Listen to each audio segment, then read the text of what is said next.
आपल्या सगळ्यांच्या मनात खरं तर एक शर्यत सतत चालू असते. एक बाजू आहे एकदम वेगवान, जागरूक मनाची आणि दुसरी बाजू ती आहे आळशी, भरकटलेल्या मनाची. बरं, या दोन मानसिक अवस्था आपल्या आयुष्याची दिशा नेमकी कशी ठरवतात? चला, एका प्राचीन शिकवणीतून हेच समजून घेऊया. ही आहे पाली भाषेतली एक गाथा. अप्पमत्तोपमत्तेसु सुत्तेसु बहुजागरो अबलसं वशीघस्सो हित्वा याती सुमेधसो. या प्राचीन शब्दांमध्ये एका खूप शक्तिशाली रूपकाचा पाया आहे, जे आपल्याला दोन प्रकारच्या जीवनशैलींमधला फरक अगदी स्पष्टपणे दाखवते. सोप्या भाषेत याचा अर्थ असा आहे, निष्काळजी लोकांमध्ये जो जागरूक असतो, सुस्त लोकांमध्ये जो अत्यंत सतर्क असतो, तो प्रज्ञावान माणूस पुढे निघून जातो. अगदी जसा एखादा वेगवान घोडा मरतुकड्या घोड्याला मागे टाकतो. इथे लक्षात घ्या, ही तुलना दोन प्राण्यांची नाहीये, तर आपल्याच मनाच्या दोन अवस्थांची आहे. एक वेगवान आणि दुसरी मरगळलेली. चला तर मग ह्या गाथेचा अर्थ जरा आणखी खोलात जाऊन उलगडूया. या संपूर्ण शिकवणीची खरी किल्ली आहे दोन घोड्यांच्या रूपकात. एक शर्यतीचा वेगवान घोडा आणि दुसरा मरतुकडा, म्हणजे एकदम सुस्त घोडा.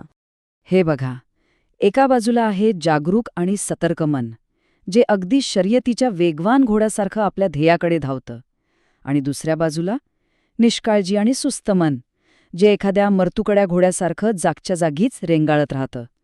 हे केवळ दोन प्राणी नाहीत, तर आपल्याच मनाची दोन वेगवेगळी रूपं आहेत. आता या गाथेत एक खूप महत्वाचा शब्द आहे, सुमेधसो. याचा अर्थ फक्त हुशार असा होत नाही.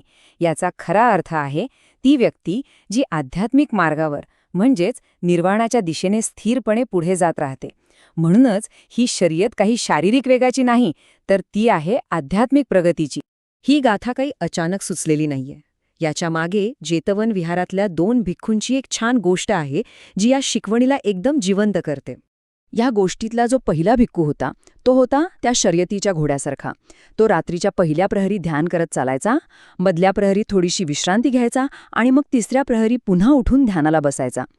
त्याची दिनचर्या बघा, किती जागरूकतेने आणि प्रामाणिकपणे भरलेली होती. याच्या अगदी उलट होता दुसरा भिक्खू. तो होता मरतुकड्या घोड्यासारखा. तो आपला वेळ कसा घालवायचा, तर आगीजवळ बसून शेकण्यात, तरुण नवशिक्यांशी गप्पा मारण्यात आणि आळसात. तो पूर्णपणे निष्काळजी आणि विचलित होता. मग काय झालं, पावसाळा संपल्यावर हे दोन्ही भिक्खू बुद्धांना भेटायला गेले. आणि तिथेच सत्य आणि असत्य समोरासमोर आलं. बुद्धांनी आपल्या अंतर्दृष्टीने सगळी परिस्थिती स्पष्ट केली. बुद्धांनी विचारलं की वेळ कसा घालवला, तर त्या आळशी भिक्खूने काय केलं, त्याने चक्क त्या मेहनती भिक्खूवरच आळशीपणाचा खोटा आरोप केला. म्हणजे बघा, त्याने मेहनतीपणालाच एक दोष म्हणून दाखवण्याचा प्रयत्न केला.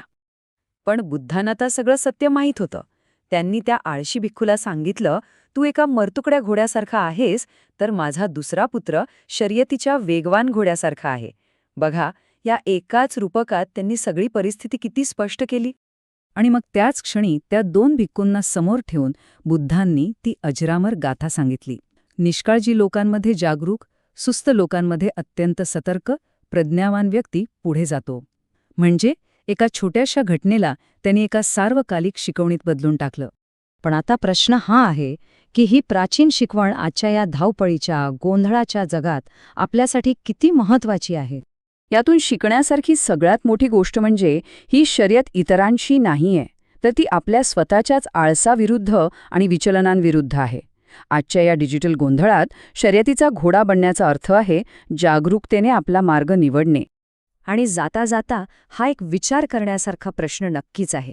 आजचं जग जिथे आपलं लक्ष विचलित करणाऱ्या गोष्टींची काही कमी नाही, तिथे आपण स्वतःला त्या वेगवान शर्यतीच्या घोड्यासारखं कसं बनवू शकतो याचा विचार करायला हवा.